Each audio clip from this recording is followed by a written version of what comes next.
capítulo 8. Culpable. Gracias sean dadas a Dios cuando la ley obra de tal forma que le quita al pecador toda confianza en sí mismo. Hacer al leproso confesar que es incurable es un gran paso para convencerlo de ir al Salvador divino, que es el único que le puede sanar. Este es todo el objetivo de la ley para el hombre al que Dios quiere salvar. Charles Haddon Spurgeon.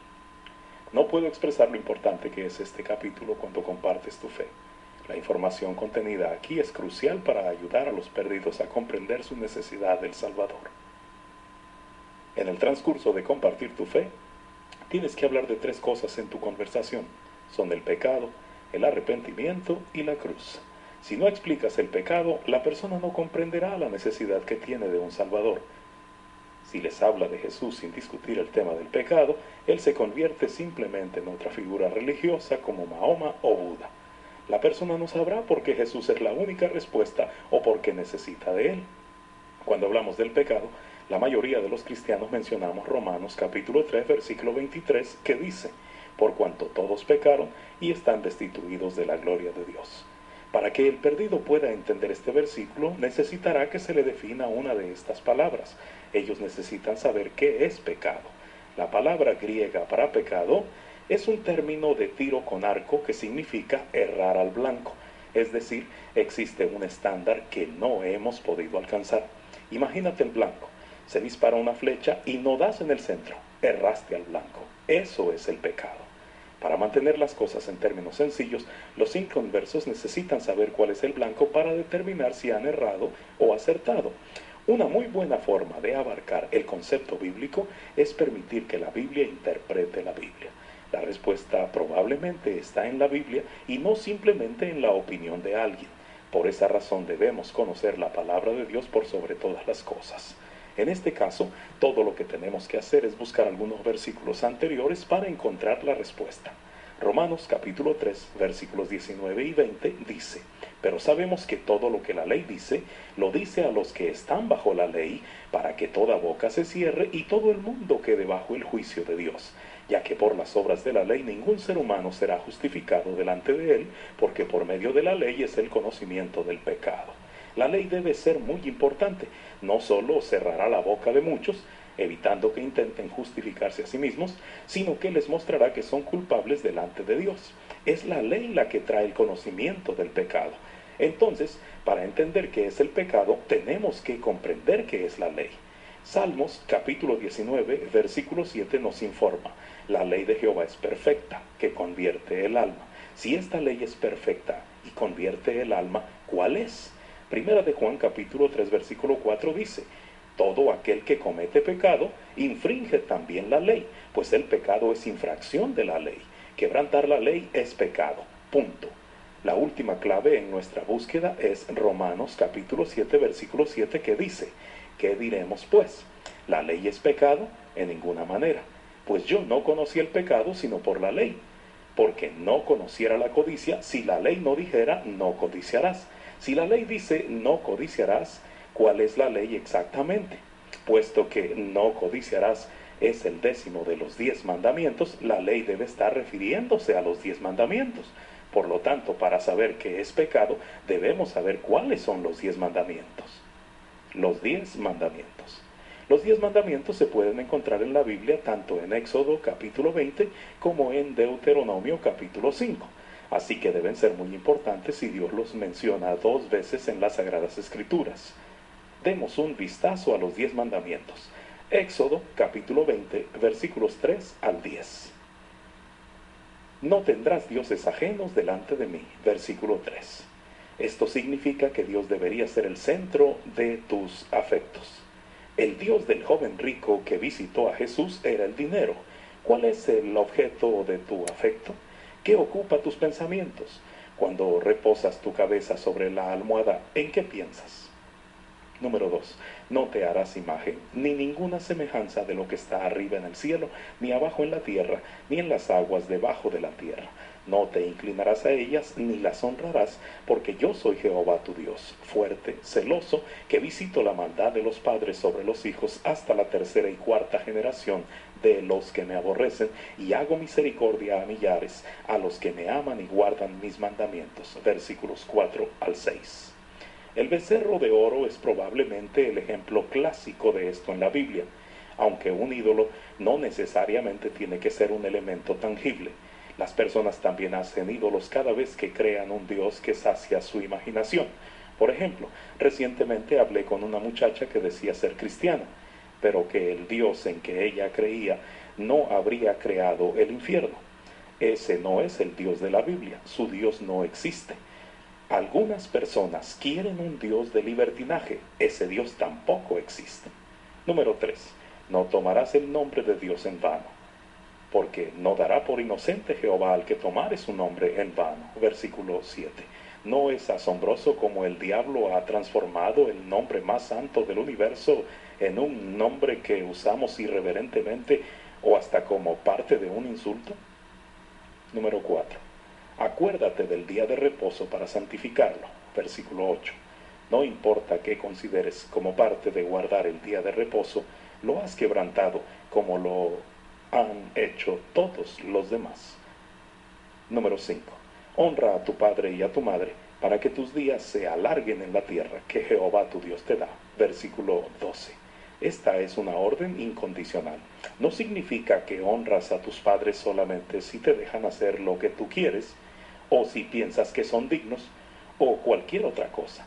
Los padres deben ser respetados porque son padres. Este mandamiento no tiene nada que ver con el mérito de los padres, sino solamente con la obediencia de los hijos.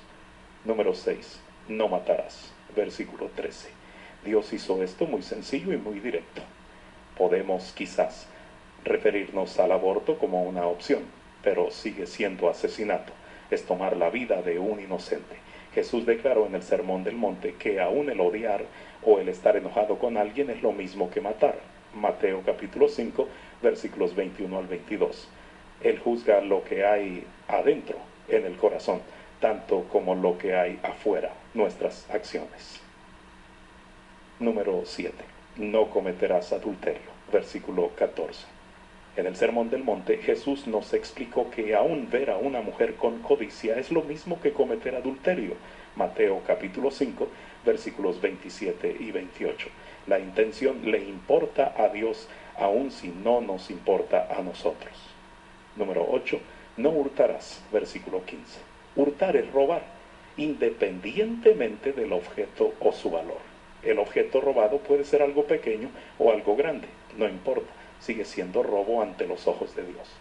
Robar una respuesta del examen del compañero y robar tiempo del trabajo también es hurto. Número 9. No hablarás contra tu prójimo falso testimonio. Versículo 16. Mentir está mal, de acuerdo con Dios que dice, conoceréis la verdad y la verdad os hará libres. Juan capítulo 8, versículo 32. Las mentiras grandes o pequeñas y las mentiras piadosas, todas son mentiras para Dios. Número 10. No codiciarás la casa de tu prójimo, no codiciarás la mujer de tu prójimo, ni su siervo, ni su criada, ni su buey, ni su asno, ni cosa alguna de tu prójimo. Versículo 17. Codiciamos antes de robar, codiciamos antes de cometer adulterio. La codicia abre las puertas al pecado. Después de repasar los 10 mandamientos, es posible que creamos que no estamos tan mal, ni hemos quebrantado solamente algunos de ellos. Puede ser que hayamos errado al blanco, pero estamos seguros de que podemos volver a intentarlo con un poco más de esfuerzo. Sin embargo, la Biblia dice, porque cualquiera que guardare toda la ley, pero ofendiere en un punto, se hace culpable de todos. Santiago capítulo 2, versículo 10. Si hemos quebrantado, aunque sea uno de los 10 mandamientos, es como si los hubiéramos violado todos. Este es un estándar muy difícil de cumplir. Bajo ese estándar, Adolfo Hitler, Jack el Destripador, Osama Bin Laden, Billy Graham, la Madre Teresa, tú y yo seríamos igualmente culpables. Esta verdad nos pondría en un estado calamitoso si no fuera porque Dios ha provisto una forma de eliminar esos pecados que hemos cometido. Números capítulo 32, versículo 23 nos advierte: He aquí habréis pecado ante Jehová, y sabed que vuestro pecado os alcanzará. Podemos intentar ocultar nuestros pecados con nuestras buenas obras de vez en cuando, pero nuestro pecado nos descubrirá cuando estemos delante del trono del Dios Todopoderoso un día. Con esta verdad preocupante, ¿hay alguna salida o estamos condenados por esta ley? Créeme que hay esperanza. Esa esperanza está en el Hijo de Dios y su sangre, nuestro tutor. Gálatas capítulo 3 versículo 24 explica que la ley ha sido nuestro ayo para llevarnos a Cristo, a fin de que fuésemos justificados por la fe. Ese es el propósito de la ley. Nos lleva directamente a Jesús. La gente intenta ser justificada por medio de sus obras, pero la ley nos guía a Jesús para que seamos justificados por nuestra fe, no por nuestras obras. El griego es un idioma muy descriptivo. La palabra griega para ayo en Gálatas capítulo 3 versículo 24 también se traduce como maestro o instructor. Describe a alguien que acompañaba o llevaba a un niño a la escuela para asegurarse de que llegara. ¿Ves cómo funciona la ley? Literalmente lleva a las personas a la cruz, que es el lugar a donde queremos llevarlos cuando les hemos testificado. Estaba escuchando el mensaje de un pastor que solía trabajar en una agencia de publicidad y una frase en particular captó mi atención. En los comerciales, explicaba el pastor, los anunciantes nunca dicen por qué su producto es mejor que el que ofrece la competencia. Más bien lo que hacen es crear un deseo por el producto para que la gente quiera comprarlo. ¿Por qué en los comerciales colocan una mujer atractiva junto a un vehículo? Están buscando crear un deseo en ti para que compres su producto. Se me ocurrió que eso es exactamente lo que la ley de Dios, los 10 mandamientos, hace para el pecador. Ayudar a los pecadores a ver sus faltas personales ante un Dios santo y justo, creará en ellos un deseo por algo que pueda quitar su pecado. Ahora tendrán un deseo por Jesús y su sangre purificadora. Romanos capítulo 2 versículo 15 dice, mostrando la obra de la ley escrita en sus corazones, dando testimonio su conciencia y acusándoles o defendiéndoles sus razonamientos. Aquí Dios claramente establece que Él ha escrito su ley en el corazón de la humanidad y su conciencia da testimonio de que es así. Conciencia, con más ciencia, significa con conocimiento. Los perdidos tendrán conocimiento de su pecado. Repasando los 10 mandamientos mientras les testificamos, podemos ayudarles a ver su necesidad de la cruz. Estaba en una reunión en una universidad cristiana, esperando mi turno para predicar, cuando pasaron un video de un misionero en Nueva Guinea. Este misionero explicaba que la población en la que él servía no tenía lenguaje escrito, todo se enseñaba de boca en boca. Lo interesante fue observar que tenían un código de conducta que los regía. Una de sus reglas era la de no tocar a la esposa de su vecino. Eso me suena al 7º mandamiento de no cometer adulterio. Otra de sus reglas era que no podían tomar las pertenencias de otros. Eso es lo que dice el 8º mandamiento cuando nos dice no hurtarás. Otra regla establecía que no podían matar a personas o hablar falsedades acerca de alguien. No tenían lenguaje escrito, pero la ley de Dios estaba escrita en su corazón y sabían distinguir entre el bien y el mal. Hay que ponerlo en práctica. ¿Cómo incorporamos esta forma de hablar del pecado en una conversación? En realidad es muy sencillo. Un domingo por la mañana, mientras hablaba en una iglesia en Hilton Head, en Carolina del Sur, le di a la congregación la tarea de compartir su fe con alguien antes de regresar a la reunión de la noche. Cuando asigno tarea, me gusta cumplirla a mí también. Al volver al hogar donde me estaba hospedando, noté a una joven con una patineta. Me encanta hablar con estos jóvenes. Rara vez son cristianos y son muy abiertos a conversar. Siempre comienzo la conversación pidiéndole que me enseñe algunos de sus mejores trucos. Les encanta recibir la atención y además ayuda a establecer una amistad antes de comenzar a conversar. Este joven tenía 18 años y estaba en su último año de la preparatoria. Después de conversar por un poco de tiempo, le dije, ¿te puedo hacer una pregunta interesante? Seguro, replicó. Le pregunté, si fueras a morir esta noche, ¿estás 100% seguro de que irías al cielo? Rápidamente respondió, sí. ¿Cómo sabes eso así? Porque soy una buena persona. Dios nos dejó un estándar para determinar si somos buenos o no, le expliqué. Se llama los 10 mandamientos. ¿Los has oído mencionar antes? Me contestó que sí, los conocía. Así que dije, bueno, veamos cómo te va. ¿Has dicho alguna mentira en tu vida? Sí. Entonces, ¿qué te hace eso? Un mentiroso. Tienes razón. ¿Has robado algo alguna vez? Sí, lo he hecho. ¿Eso qué te haría? Un ladrón, respondió. ¿Has codiciado a alguien en tu corazón? Por supuesto que sí, replicó. Jesús dice que eso es lo mismo que cometer adulterio. Ahora, por tu propia confesión, me has dicho que eres un mentiroso, un ladrón y un adúltero en tu corazón. No pareces ser tan bueno como pensabas que eras hace algunos minutos. De repente inclinó su cabeza. Cuando la verdad salió a la luz, no era tan bueno según la medida de Dios. Nadie lo es. Entonces, cuando hice la transición a la cruz, de repente todo tenía sentido para él. Una de las mentiras más grandes que el diablo les dice a los perdidos es que serán lo suficientemente buenos en el día del juicio. Si ayudan a la ancianita a cruzar la calle, si arrojan algunos dólares en la ofrenda, si son los mejores vecinos del barrio, etcétera, estarán bien en el día del juicio. ¿Ves cómo obra la ley para romper esa mentira? No hace mucho tiempo vi la película Buscando al soldado Ryan. Al final de la película, el soldado Ryan, que había sobrevivido las batallas de la Segunda Guerra Mundial, ahora era un anciano. Para asegurarse de que estaba cumpliendo la promesa que le había hecho a un compañero antes de morir, apeló a su esposa. Dime que he vivido una buena vida. Dime que soy una buena persona. Estaba buscando justificar su vida siendo una buena persona. El problema era que le estaba preguntando a su esposa.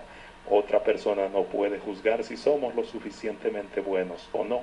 La Biblia declara explícitamente que cuando muramos estaremos ante Dios, no ante nadie más. Romanos capítulo 2 versículo 16 y 2 Corintios capítulo 5 versículo 10, Apocalipsis 20, 11, 15.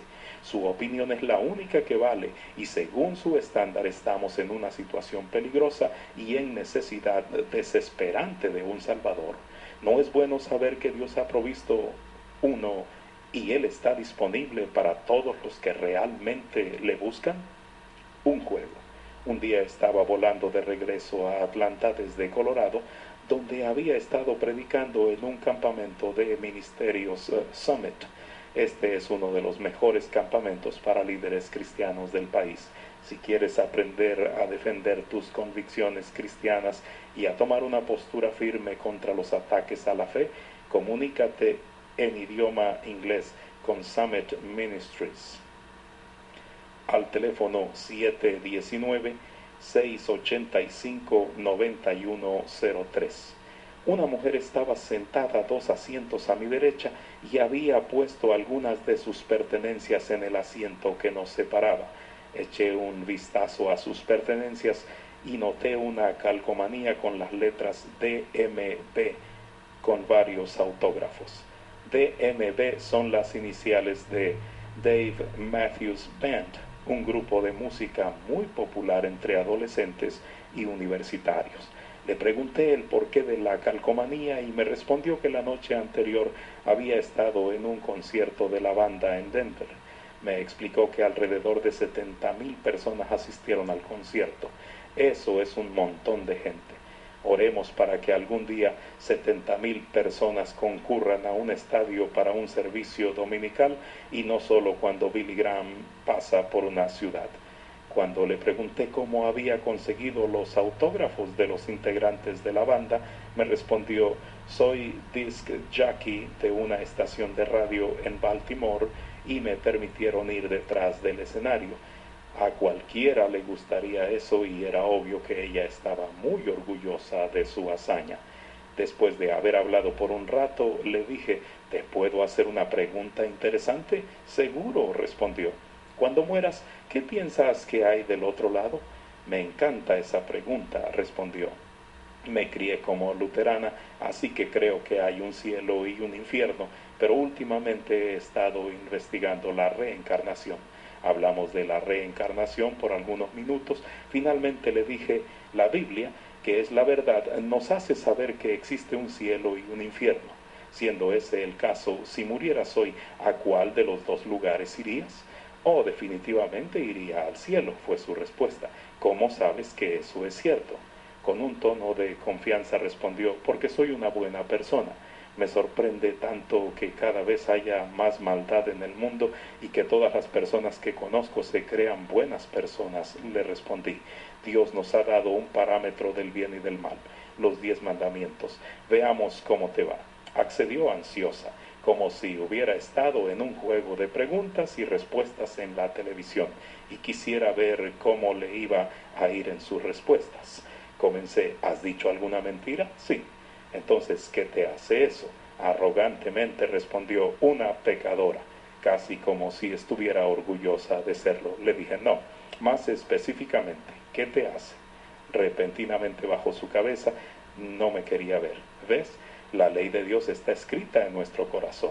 Con su cabeza todavía inclinada, dijo, no lo quiero decir. Le aseguré, está bien decirlo, yo también lo he hecho.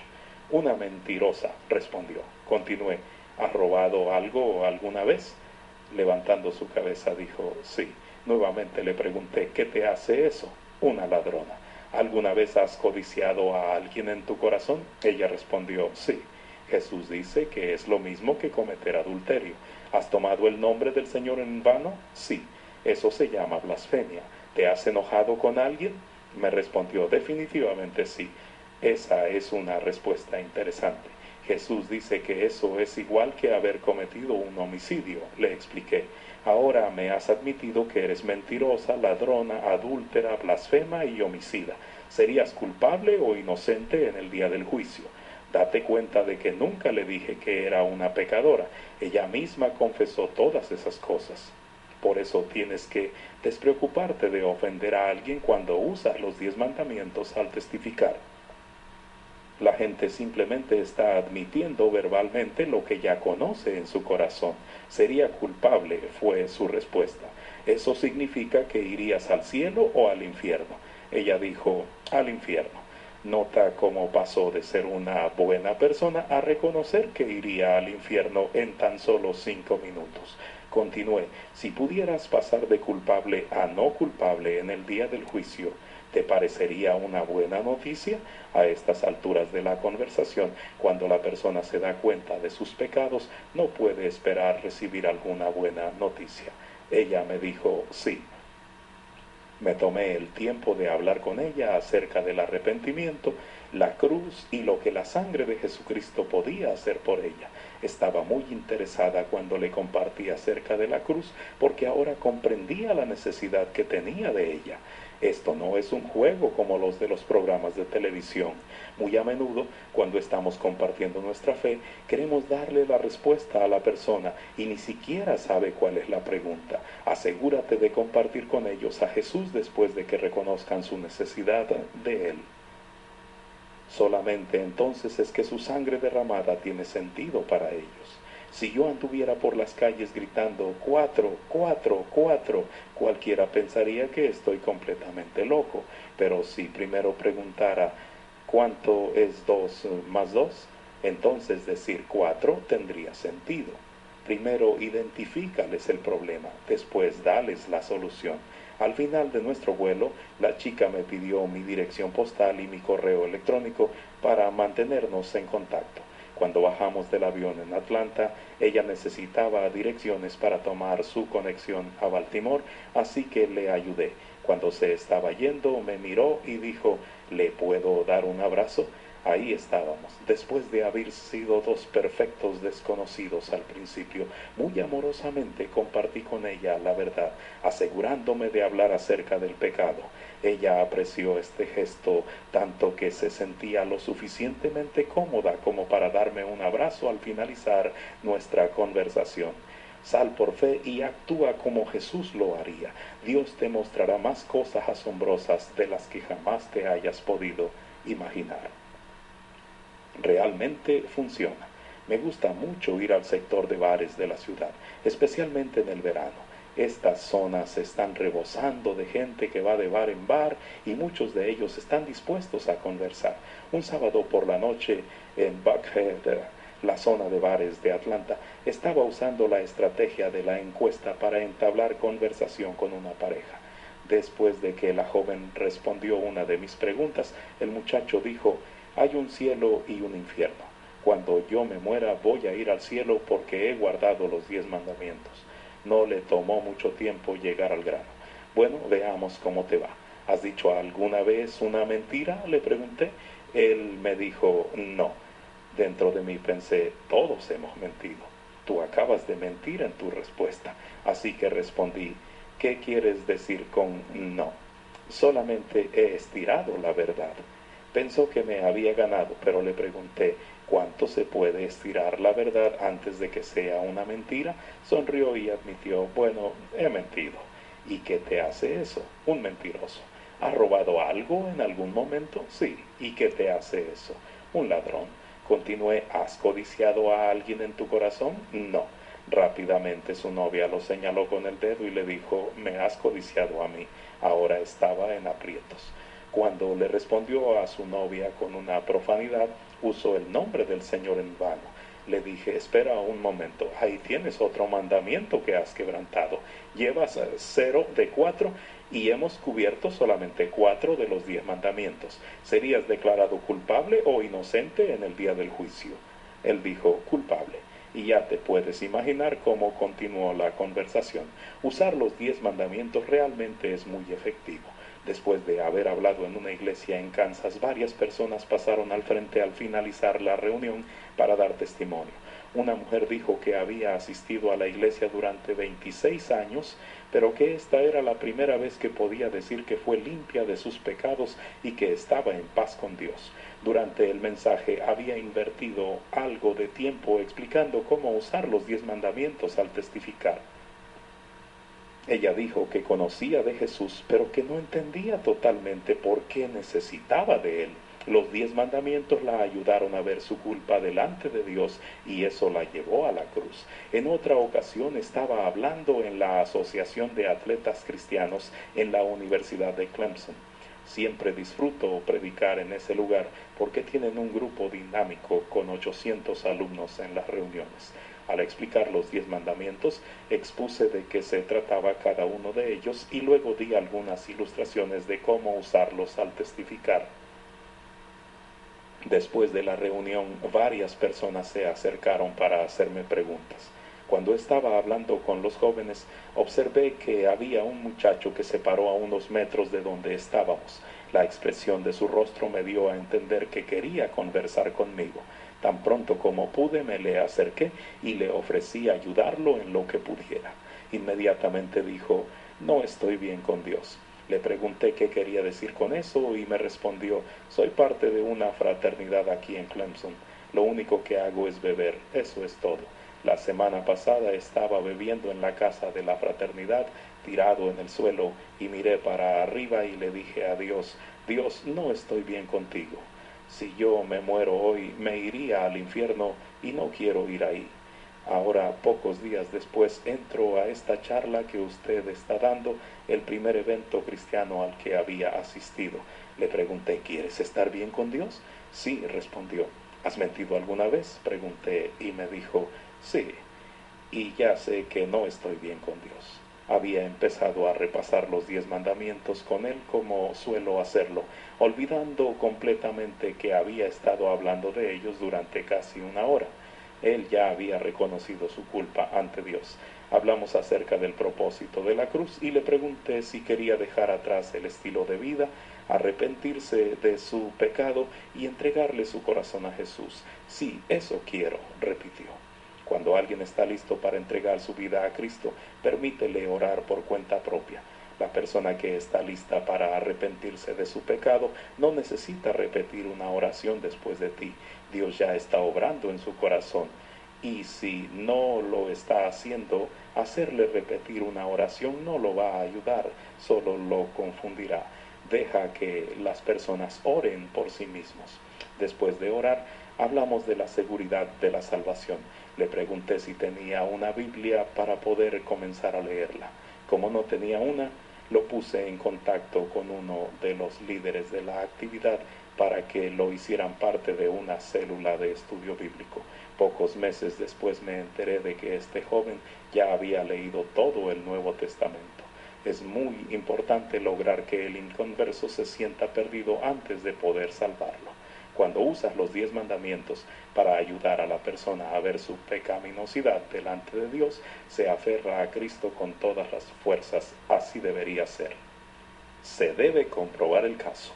En un vuelo de regreso de una reunión en Minnesota, me senté junto a un caballero que estaba escuchando música en su reproductor de CDs. Tenía que apagarlo mientras nos preparábamos para despegar, así que aproveché la oportunidad para comenzar a conversar con él. Pronto descubrí que era un homosexual que vivía en Atlanta, pero había viajado a Minnesota para pasar el fin de semana con su pareja, un profesor de la Universidad de Minnesota. Estaba muy entusiasmado de tener la oportunidad de testificarle. Después de haber conversado un rato, le dije, ¿le puedo hacer una pregunta interesante? Seguro, me respondió. Cuando muera, le dije, ¿qué piensa que hay del otro lado? ¿Qué piensa que nos aguarda cuando dejemos esta tierra? Esa es una buena pregunta.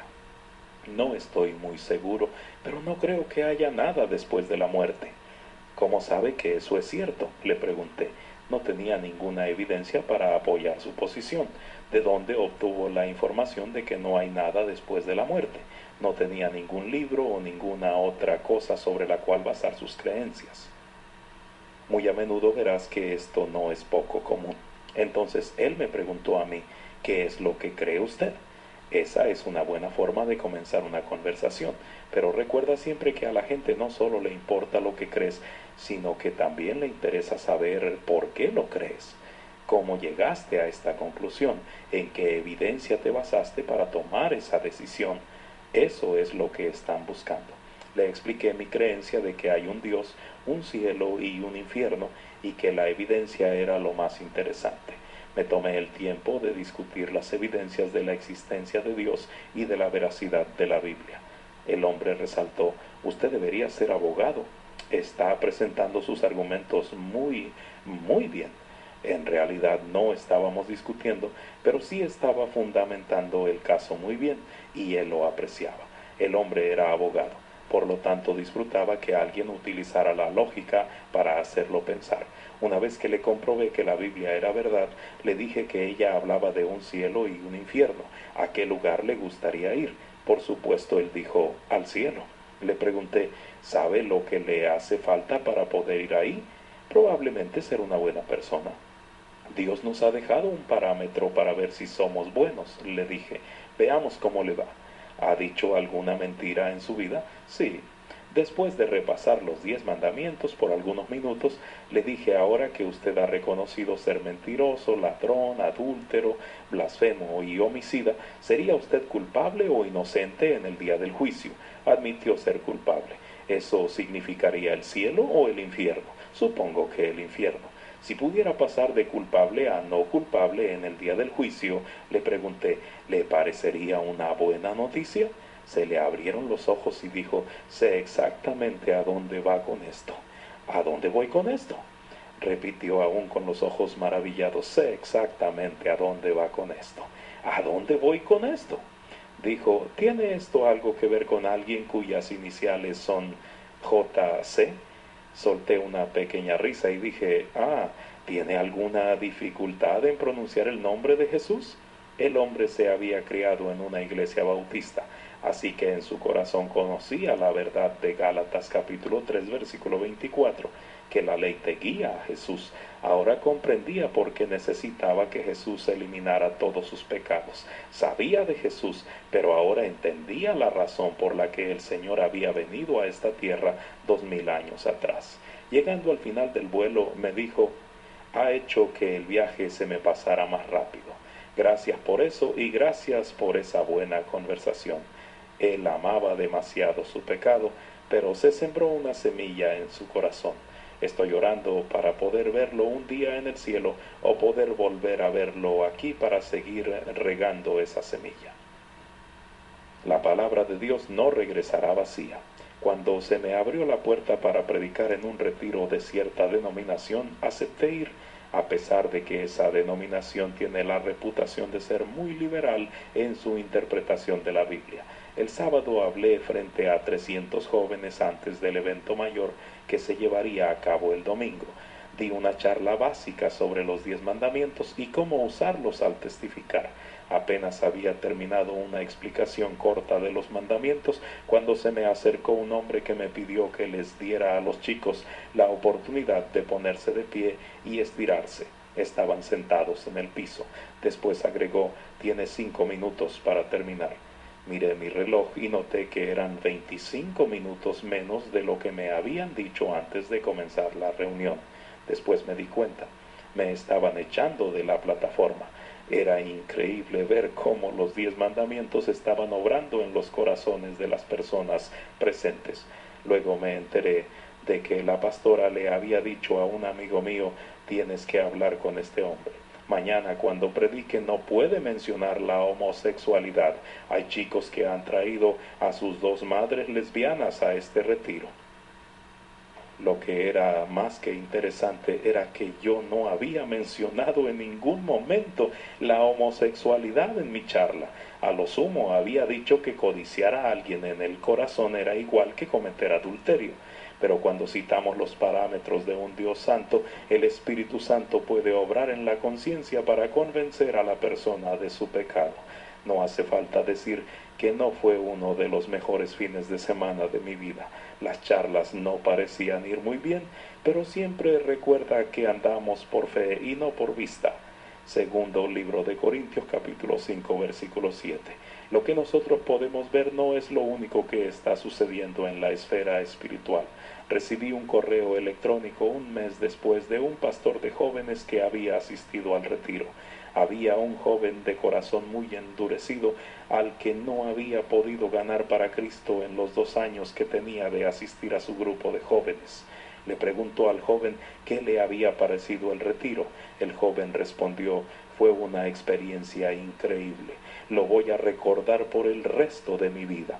Después el pastor de jóvenes le dijo: «¿Qué te pareció el tipo ese, Mark Cahill?». Al joven se le iluminó el rostro mientras decía: «Si de algo me voy a acordar de este retiro, va a ser de la charla que dio ese hombre.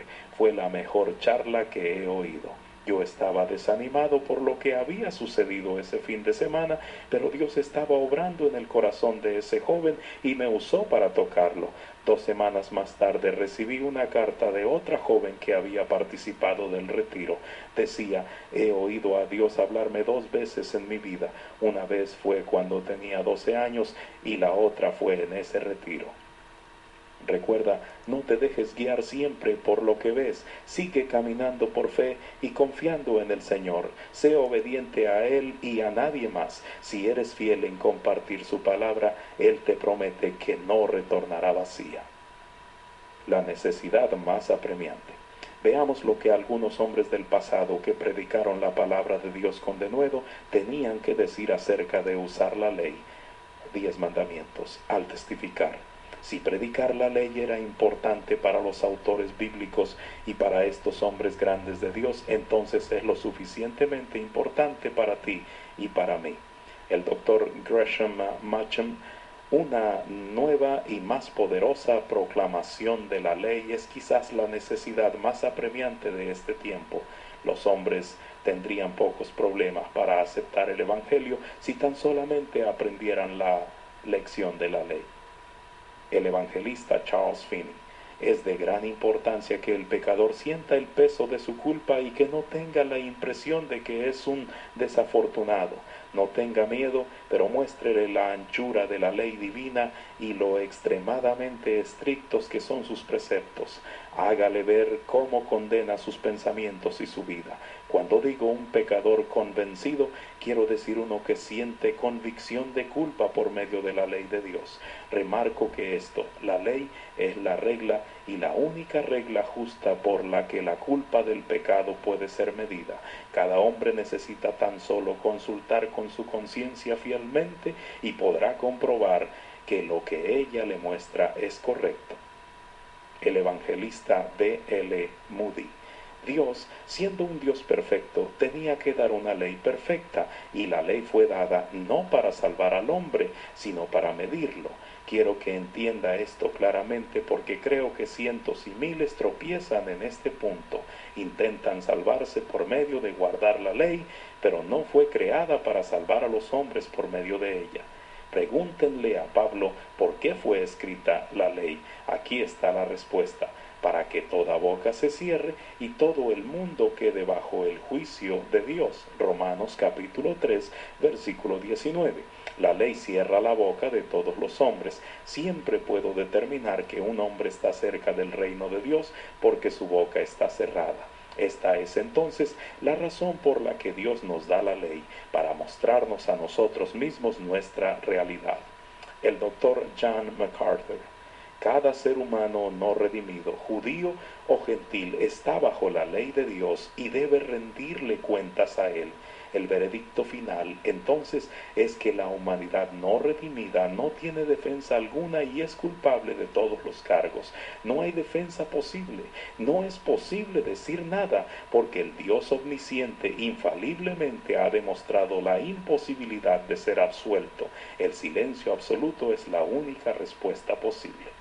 El evangelista John Wesley: el primer uso de la ley, sin lugar a dudas, es el de convencer al mundo de pecado. Por medio de esta es que el pecador se descubre a sí mismo.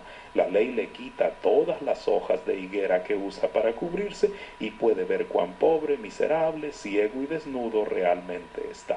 La ley declara convicción de cada lado. Él se siente un mero pecador, no tiene nada para pagar, su boca está cerrada y es culpable delante de Dios. El primer fin de la ley es primordialmente culpar al hombre de pecado, despertando a aquellos que aún duermen al borde del infierno. El método común de Dios es convencer a los pecadores por medio de la ley y solamente eso. El Evangelio no es el medio que Dios ha ordenado o que el Señor mismo usó para este fin.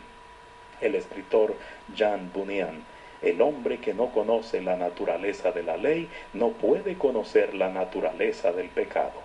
El maestro Martin Lloyd Jones: el problema con la persona que no está buscando un salvador o la salvación es que no comprende la naturaleza del pecado. Traer tal conocimiento a la mente y la conciencia del hombre es la función peculiar de la ley. Es por eso que grandes predicadores evangélicos hace 300 años en el tiempo de los puritanos y hace 200 años en el tiempo de Whitefield y otros siempre comenzaban con lo que ellos llamaban la preliminar obra de la ley. Estaré por siempre en deuda con Ray Comfort de las publicaciones Aguas Vivas por haberme abierto los ojos al uso apropiado de los 10 mandamientos. Le faltaba una pieza a mi presentación del Evangelio que realmente necesitaba y el Señor me lo envió justo a tiempo. La grabación de audio del mensaje de Ray titulado Lo que el diablo no quiere que sepas, y un libro suyo, Revival Golden Key, la llave dorada del avivamiento, no disponible en español, son recursos excelentes. Los puedes pedir en inglés a Aguas Vivas al teléfono 1-800-437-1893. Nuevamente el teléfono 1-800-437-1893. Arrepiéntete. Un tema que tenemos que tratar cuando hablamos del pecado es el arrepentimiento. Es una palabra que no usamos muy frecuentemente al testificar y aparentemente es una palabra que algunos no quieren expresar para nada. Sin embargo, la palabra arrepiéntete en varias de sus formas es usada más de 100 veces en la Biblia. Debe ser una palabra importante entonces y algo que debemos entender. Juan el Bautista predicaba en el desierto: arrepentíos, porque el reino de los cielos se ha acercado.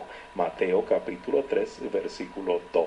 Jesús predicó el mismo mensaje de arrepentimiento. Marcos capítulo 1, versículos 14 y 15, registra que Jesús llegó a Galilea diciendo: el tiempo se ha cumplido y el reino de Dios se ha acercado. Arrepentíos y creed en el Evangelio. Cuando Jesús envió a los 12 discípulos de dos en dos, saliendo predicaban que los hombres se arrepintiesen. Marcos capítulo 6 versículo 12. Si Jesús envió a los discípulos a predicarles a las personas que debían arrepentirse de sus pecados, nosotros deberíamos estar haciendo lo mismo. Arrepentíos consiste de dos sílabas latinas que significan pensar nuevamente o volver a pensar. En el libro Estudio completo de las palabras del Nuevo Testamento, no disponible en español, del doctor Spiros Zodhiates, vemos que la palabra principal que se usa para arrepentimiento en el griego es metanoeo. El doctor Zodhiates explica que significa arrepentirse con remordimiento acompañado por un verdadero cambio de corazón hacia Dios. Significa un cambio de mente consecuente a una retrospección, indicando remordimiento por el curso tomado que resulta en una sabia visión del pasado y del futuro. Aún más importante, existe una distinción con la palabra metameyomai, que significa lamentar las acciones de uno a causa de las consecuencias. Así puedes ver que el arrepentimiento no es sentirse mal porque nos descubrieron haciendo algo malo. El verdadero arrepentimiento viene cuando cambiamos nuestra mentalidad acerca del pecado para que nuestra reacción ya no sea más la misma. Pablo hace más clara la diferencia en 2 Corintios capítulo 7 versículo 10, porque la tristeza que es según Dios produce arrepentimiento para salvación, de que no hay que arrepentirse, pero la tristeza del mundo produce muerte. Tengo un amigo cuya lengua materna es el hebreo. Él me dice que el hebreo moderno y el antiguo son iguales, excepto por las palabras que han sido creadas por las invenciones modernas, como el teléfono, la computadora, etc. Eso significa que los niños israelíes de edad escolar pueden ir al museo en Jerusalén y leer el rollo del libro de Isaías que tiene 2800 años. Mi amigo me explicó, hablando del arrepentimiento, que las palabras ka-sa-ra y tsuva ambas significan regresar. Esto nos indica qué es lo que tenemos que hacer. Por el poder de Dios debemos odiar las cosas de este mundo de tal forma que les demos la espalda y nos alejemos, regresando a nuestro Creador como fuente y guía. Entonces, como nuevas criaturas, salimos en novedad de vida sirviendo a nuestro Señor y Salvador Jesucristo. Cuando les estoy testificando a alguien que está perdido, le hablo del pecado, el arrepentimiento y la cruz. Si la persona no quiere arrepentirse de su pecado, ¿querrá realmente entregarle su vida a Cristo? No digo que alguien que recibe a Cristo al día siguiente debe ser perfecto y estar predicando como Billy Graham. Lo que sí quiero decir es que si no hay un deseo de alejarse de su pecado, la persona no está realmente haciendo un compromiso verdadero con el Salvador. En Juan 6:44 Jesús dice: ninguno puede venir a mí si el Padre que me envió no le trajere. Si Dios está atrayendo a alguien hacia sí mismo, al mismo tiempo lo está alejando de su pecado. Estaba sentado una noche conversando con un joven que había conocido en un campamento. El joven me contaba acerca de su vida y me confesó que había estado consumiendo cocaína los últimos 30 días. Pasados 45 minutos de la conversación me preguntó: ¿es este el momento en que me vas a empezar a hablar de Jesús? Le respondí: no. Tenía una mirada sorprendida. ¿No lo vas a hacer? Le expliqué que no estaba preparado para recibir a Jesús y que no era su día para ser salvo. Él no odiaba su pecado lo suficiente como para querer arrepentirse y alejarse de él. Amaba demasiado al mundo. Lo más interesante de esto fue que no discutió para nada conmigo. Él no quería ser salvo ese día, quería consumir drogas. Este joven había asistido a una escuela cristiana, por lo tanto sabía todas las respuestas correctas, pero el punto en ese momento era el arrepentimiento y él no quería arrepentirse. Cuando estés compartiendo tu fe, recuerda tomarte el tiempo de hablar con la persona y explicarle la salvación. Esta es la decisión más importante que tomará en su vida.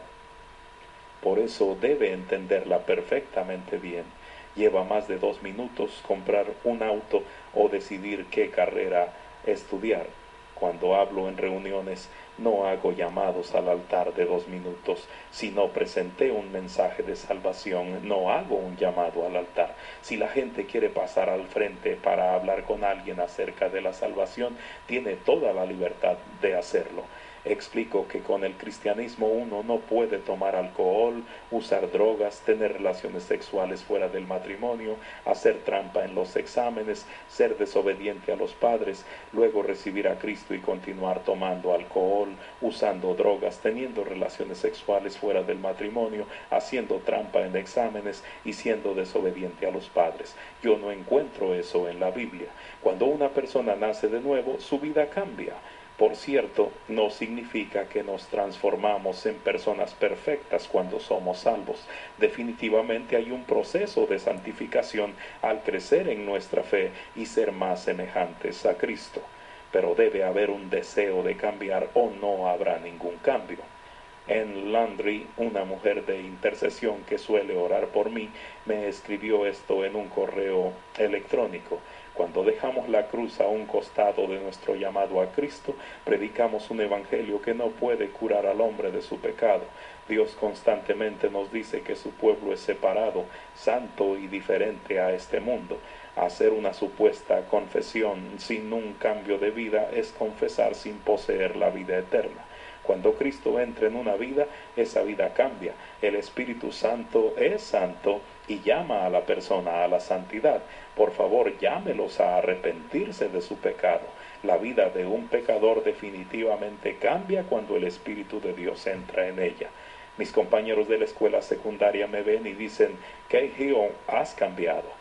Es casi como una de esas fotografías del antes y después de personas que bajan de peso, pero en un sentido espiritual. Ellos conocieron al viejo Mark Cahill y pueden ver cambios definitivos en el nuevo. Estaba hablando con 2 jóvenes en una feria estatal. Después de conversar por un buen rato, repasé con ellos los 10 mandamientos y después pasé al tema del arrepentimiento.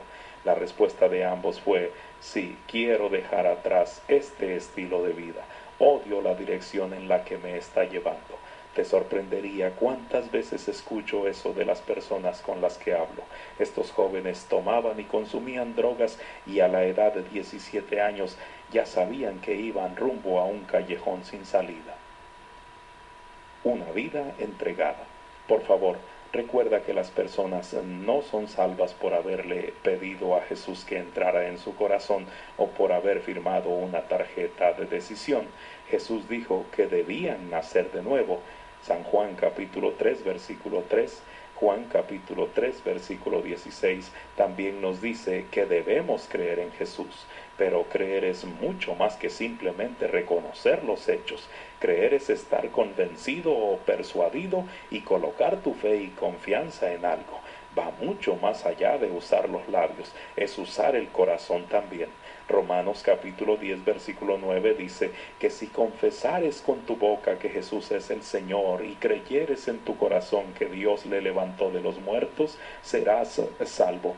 No estamos confesando que no queremos ir al infierno y queremos ir al cielo. Estamos confesando que Jesús es el Señor. Dios quiere un compromiso total de todo nuestro ser. Me gusta preguntarles a las personas si quieren entregar sus vidas a Jesús. Con eso quiero decir, darle el control completo de todo su ser. ¿Cómo piensas en Jesús? ¿Crees en Él o tienes fe en Él? Creer es confiar con la mente, tener fe es confiar con la vida. Jesús quiere cada parte de tu ser para servirle, no solamente una parte que le quieras dar. Podemos decir que tenemos una relación con Dios, pero Él sabrá que es cierto por la realidad que ve en nuestra vida. Segunda Corintios capítulo 5 versículo 17 dice, de modo que si alguno está en Cristo, nueva criatura es. Las cosas viejas pasaron, he aquí todas son hechas nuevas. Tú no eres una versión nueva y mejorada de tu viejo ser, eres una nueva criatura en Dios. Dios no es un aditivo en tu vida, es un transformador y redentor de pecados. Jesús no es una especie de boleto para que la gente evite ir al infierno. Él es el Salvador del mundo y quiere que nos sometamos a Él. Quiere cambiar por completo cada área de nuestra vida. Cuando nos arrepintamos de nuestros pecados, nos entreguemos a Cristo y lo hagamos, Señor, nuestras vidas serán diferentes.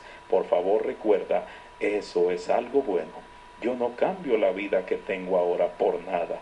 He estado en ambos lados de la cerca, tanto en el pecado como tratando de vivir para Dios. Yo escojo esta vida que tengo ahora sobre la vida pasada cualquier día de la semana. Arrepentirse significa hacer un cambio y eso es lo que se ve en un verdadero cristiano. Un verdadero cristiano tendrá hambre por las cosas de Dios, testificar, orar, leer las Escrituras. ¿Estás compartiendo tu fe fielmente con los perdidos? ¿Estás buscando el rostro de Dios cada día en oración? ¿Anhelas leer su palabra todos los días? Dwight Moody dijo, la Biblia te alejará del pecado, pero el pecado te alejará de este libro.